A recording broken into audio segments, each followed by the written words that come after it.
Assalamualaikum warahmatullahi wabarakatuh. Saya perwakilan dari kelompok 4 akan menjelaskan tentang interpretasi uji asumsi klasik. Yang pertama di sini ada uji normalitas. Kita akan menganalisis regresi yang dilihat dari tabel model Summary. Nah, angka R kita lihat dari model Summary di sini. Berarti sebesar 0,944 menunjukkan bahwa korelasi antara variabel tidak bebas Y atau konsumsi daging ayam per kapita dengan dua variabel bebas X pendapatan real per kapita dan daging ayam real per kapita adalah sangat kuat. Kemudian di sini ada adjusted R-square bernilai 0,882 dapat dilihat di tabel sini. Nah, hal ini berarti 88,2% variasi dari Y sama dengan konsumsi daging ayam per kapita bisa dijelaskan oleh variasi dari X, yaitu pendapatan real per kapita dan harga daging ayam real per kapita. Sedangkan sisanya berarti 100% dikurangi 88,2%, hasilnya 11,8% itu disebabkan oleh sebab-sebab yang lain. Kemudian di sini kita melihat tabel ANOVA. Tabel ANOVA ini disebut juga dengan v-test. Kita dapatkan nilai sebesar 90,456 dengan signifikan 0,000. Karena nilai probabilitas lebih kecil dari 0,05, maka model regresi bisa dipakai untuk memprediksi Y. Kemudian di sini ada koefisien. Kita menentukan persamaan regresi. Persamaan ini didapatkan dari Y sama dengan B 30,157 ditambah dengan X1 dan X2. 0,011 ditambah dengan min 0,038. Berarti didapatkan persamaan seperti berikut. Kemudian ada uji T untuk menguji signifikan konstanta pada variabel bebas. Kita menentukan hipotesis seperti berikut. Nah, pengambilan keputusan berdasarkan probabilitas. Jika lebih besar dari 0,05, maka H0 diterima. Jika lebih kecil dari 0,05, maka H0 ditolak. Dapat diambil keputusan terlihat pada kolom SIG, variabel X1 mempunyai nilai signifikan 0,000. Di sini nilai signifikan berarti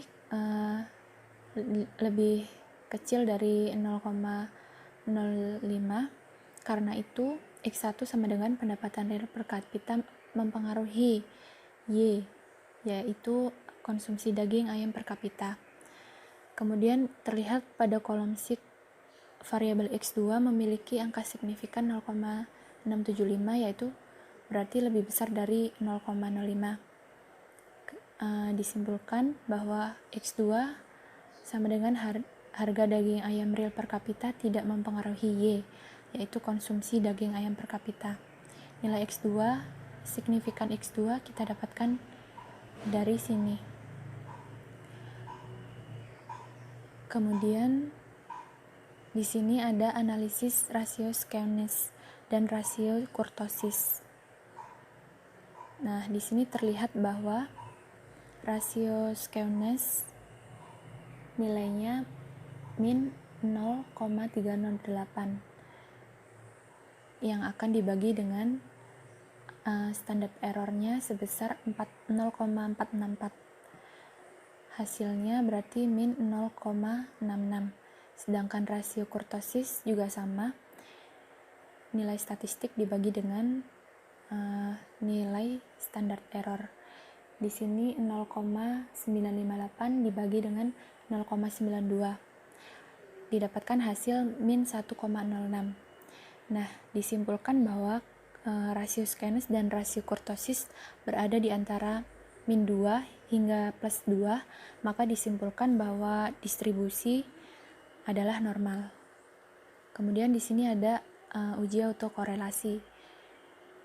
nilai hitung Durbin-Watson didapatkan 0,277. Lalu menetapkan DL dan DU. Caranya adalah dengan menggunakan derajat kepercayaan 5%.